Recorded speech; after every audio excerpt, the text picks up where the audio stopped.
नमस्कार, capital TV Bihar देख रहे हैं आप और मैं हूं नवेंदु।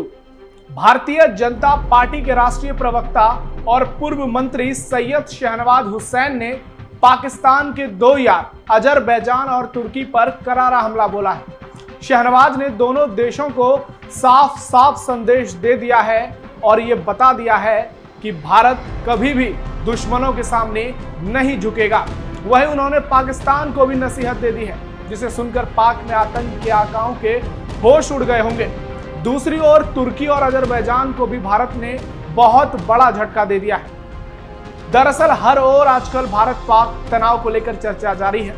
देश भर में तुर्की के खिलाफ बाइकआउट अभियान चल रहा है, जो कि कुछ पाक परस्तों और कट्टरपंथियों को पसंद नहीं आ रहा है। लेकिन शहनवाज हुसैन ने अपने बयान से इन्हें बड़ा झटका दिया है।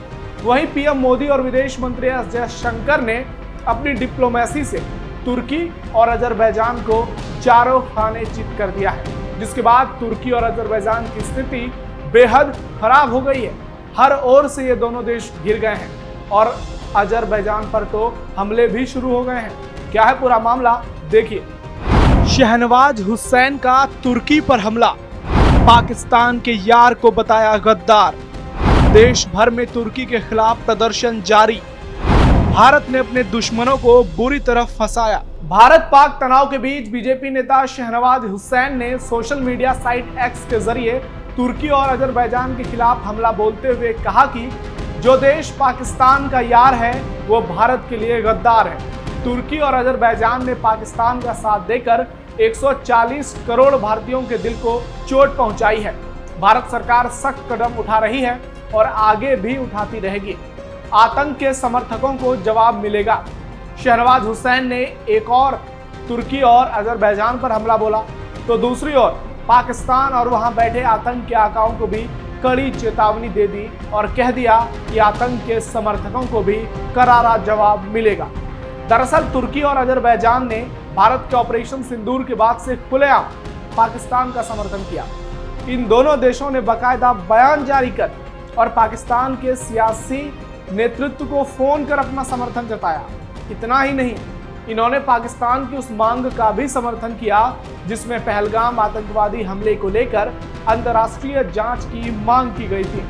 तुर्की ने तो ट्रांसपोर्ट विमानों के जरिए पाकिस्तान को सैन्य हार्डवेयरों की सप्लाई भी की। पाकिस्तान ने तुर्की से खरीदे ड्रोन का इस्तेमाल भारत के खिलाफ हमले के लिए किया, जिसे भारतीय सेना ने दिवाली के पटाखों की तरह हवा में ही उड़ा दिया और तुर्की को यह बता दिया कि भारत के खिलाफ कुछ बड़ा करने के लिए अभी तुर्की को बहुत समय लगेगा। अभी तुर्की की उतनी हैसियत नहीं है कि वो भारत को टक्कर दे सके। इसके लिए तुर्की को भी डेवलपमेंट बहुत ज़्यादा करना पड़ेगा और उसे विकास के राह पर चलना होगा, ना कि कट्टरपंथी सोच पर। उधर अजरबैजान ने भी यही राग अलापा था।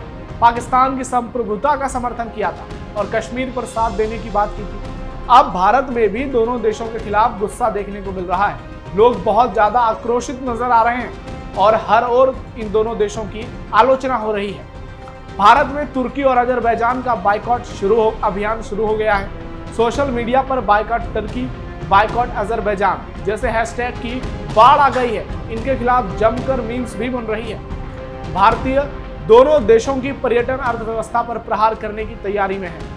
ऑनलाइन ट्रैवल कंपनियों ने तुर्की और अजरबैजान के लिए पैकेजों का प्रचार या बिक्री नहीं करने का फैसला लिया है। भारत के व्यापारियों ने भी इन दोनों देशों के साथ व्यापार को पूरी तरह से खत्म कर दिया है, क्योंकि भारतीय सेना के पराक्रम ने देशवासियों को यह विश्वास दिला दिया है कि आज भारत इन जैसे देशों की मदद के बिना भी बहुत आगे बढ़ सकता है। ना ही तुर्की भारत का कुछ बिगाड़ पाएगा, ना ही अजरबैजान, ना अमेरिका, ना पाकिस्तान और ना चीन। भारत के साथ पंगा तुर्की को पड़ा महंगा।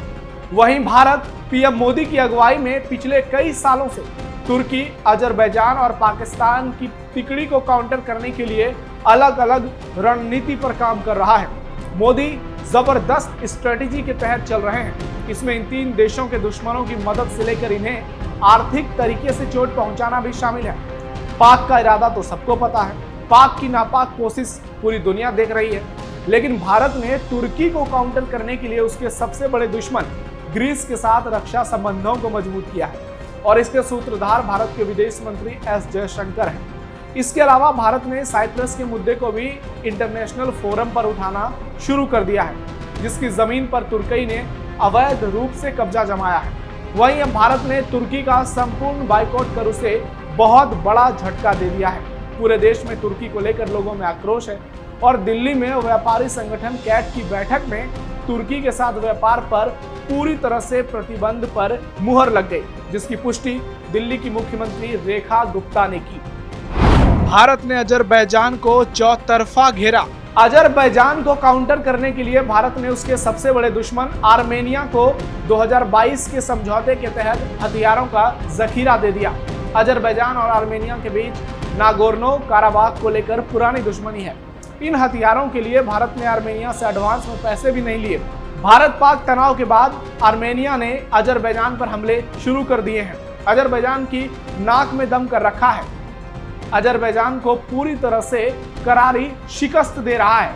अजरबैजान के रक्षा मंत्रालय ने एक प्रेस रिलीज में कहा, 13 मई को रात 8:45 बजे से 9:30 बजे तक गोरस और चंपारण जिलों में दिशा में तैनात आर्मेनियाई सशस्त्र बलों ने अजरबैजानी सेना के ठिकानों पर रुक रुक कर गोलीबारी की। ये गोलीबारी ऐसे समय पर हुई जब अजरबैजान भारत और पाकिस्तान तनाव में बेगानी शादी में अब्दुल्ला बन रहा है। आर्मेनिया बलों की गोलीबारी के बाद तुर्की का भी कोई बयान सामने नहीं आया। तुर्की हमेशा अजरबैजान और पाकिस्तान का बहुत बड़ा समर्थक रहा है और ये दिखाने की कोशिश करता है कि वो इन दोनों देशों का बड़ा भाई है। इस गोलीबारी से जहां अजरबैजान बहुत ज़्यादा परेशान है, वहीं भारत के लोग बहुत ज़्यादा खुश हैं। देश में हर ओर खुशी देखी जा रही है, क्योंकि पिछले एक हफ्ते से लोग अजरबैजान का भी बाइकआउट कर रहे हैं।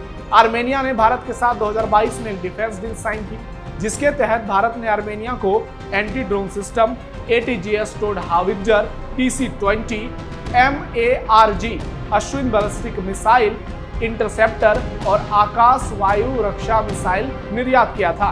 भारत के साथ हुई इस डील को लेकर अजरबैजान की बेचैनी बढ़ गई और तभी से वो भारत के खिलाफ हो गया। नागोर्नो काराबाख के विवादित इलाके को लेकर आर्मेनिया अजरबैजान में लंबे समय से संघर्ष चल रहा है, जो अजरबैजान के भीतर एक ऐसा इलाका है जिसमें आर्मेनियाई आबादी का बहुमत है। यह संघर्ष दशकों से चल रहा है, जिसमें लड़ाई के दौर और एक जटिल इतिहास शामिल है। वहीं पाकिस्तान के साथ तुर्की और इजराइल भी संघर्ष में शामिल है। तुर्की और अजरबैजान के खिलाफ कैसे पीएम मोदी और जयशंकर ने चक्रव्यूह की रचना की है, वो तो मैंने आपको बता दिया। तुर्की और अजरबैजान अब हर ओर से घिर गए हैं। भारत से पंगा लेना उन्हें बहुत महंगा पड़ गया है। चीन भी उन्हें नहीं बचा पा रहा है। इसी दबाव के चलते अमेरिका ने तुर्की के साथ मिसाइल डील को मंजूरी दे दी है। सरपंच साहब बहुत बेचैन दिख रहे हैं, जो अमेरिका की बेचैनी को दर्शाता है। यानी भारत की डिप्लोमेसी ने, पीएम मोदी जयशंकर की नीतियों ने शानदार तरीके से तुर्की और अजरबैजान को पस्त कर दिया है। और बीजेपी नेता शहनवाज हुसैन का बयान 100% सही है और उन्होंने तुर्की और अजरबैजान को जो गद्दार कहा है, उस बात की पुष्टि हर हिंदुस्तानी आज कर रहा है। इससे पहले शहनवाज हुसैन ने वक्फ बिल पर भी जिहादियों और कट्टरपंथियों को धोया था और एक बार फिर उन्होंने दोनों कट्टर देशों पर हमले कर हिंदुस्तान का सच्चा मुसलमान होने का एक बहुत बड़ा सबूत दे दिया और ये बता दिया कि वो देश के लिए कितने समर्पित हैं। फिलहाल स्पेशल स्टोरी में इतना ही। आप जुड़े रहिए कैप्टन टीवी बिहार के साथ। धन्यवाद।